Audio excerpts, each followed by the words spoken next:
खरगोन जिले में सिकलीगर समाज को मुख्य धारा से जोड़ने के लिए दिल्ली के सिख समाज प्रबंधन समिति के प्रधान मनजिंदर सिंह सिरसा खरगोन पहुंचे, जहां गुरु सभा में कोरोना गाइडलाइन का पालन करके महत्वपूर्ण बिंदुओं पर चर्चा की गई।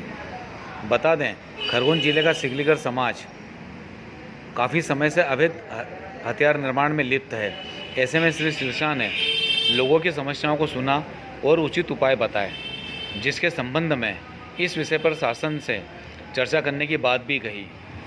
वहीं दिल्ली में चल रहे किसान आंदोलन के पक्ष में उन्होंने केंद्र सरकार पर जमकर तीखे प्रहार भी किए। इस दौरान समाज ने उनका जमकर स्वागत भी किया। विजय वर्मा के साथ रऊफ खान की रिपोर्ट। मैं सरदार नरेंद्र सिंह जी चावला से बेनती करूंगा,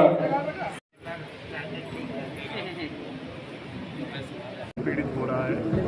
ये गुरु साहिबानों के वक्त से ही गुरु साहिबानों के शस्त्र बनाते रहे। फिर आज़ादी के लिए हमारे देश को आज़ाद कराने वाले महान योद्धाओं के लिए ये शस्त्र बनाते रहे। देश की आज़ादी के अंदर शस्त्र बनाकर देने में इनका बहुत बड़ा योगदान रहा। और अब कई कारणों से ये प्रशासन की, पुलिस की पीड़ा के शिकार हुए हैं।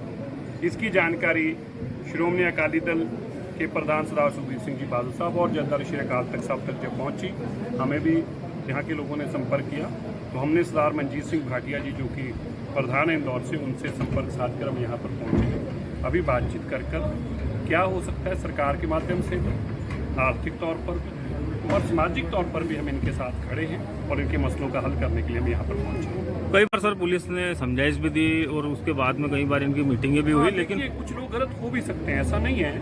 लेकिन गलत का मतलब ये नहीं है कि उनकी भावना गलत है, लेकिन वो अलग इच्छा हो सकता है। लेकिन जो लोगों का इन चीज़ों से वास्ता नहीं है, जो लोग इस काम से परे जा चुके हैं, क्योंकि देखिए कभी ये शस्त्र बनाना, ये हथियार बनाना देश के लिए, इन लोगों के लिए गर्व माना जाता था और लोग इनको सम्मानित करते थे इसी चीज़ के लिए। आज वक्त बदल गया, हम भी साथ हैं, उसके कानून को मानना चाहिए। लेकिन कई लोग तो जबरन उनको पीड़ा किया जा रहा है, उनका इससे कोई वास्ता नहीं है। पुलिस एक को उठाती है और 50 को उठा के साथ ले जाती है। जो पैसे देता है, घर बार देता है, जायदाद नाम कराते हैं, बहुत धक्का होता है। उसकी आज विषय पे चर्चा करके इसका पक्का सोल्यूशन निकालते हैं। किस प्रकार की मदद रहेगी? हमने बहुत मुख्य तौर पर अभी हम तो बहुत कुछ सोच कर आए हैं, लेकिन पहले इनकी बात सुनेंगे और उसके बाद फैसला करेंगे। सर दूसरी बात है, एक किसान आंदोलन भी दिल्ली में चल रहा है। किसान आंदोलन के साथ हम सब लोग जो हैं किसान हैं, किसान संघर्ष के साथ खड़े हैं। हम जब तक ये तीनों काले कानून खत्म नहीं होते, ये इसी तरह संघर्ष जारी रहेगा।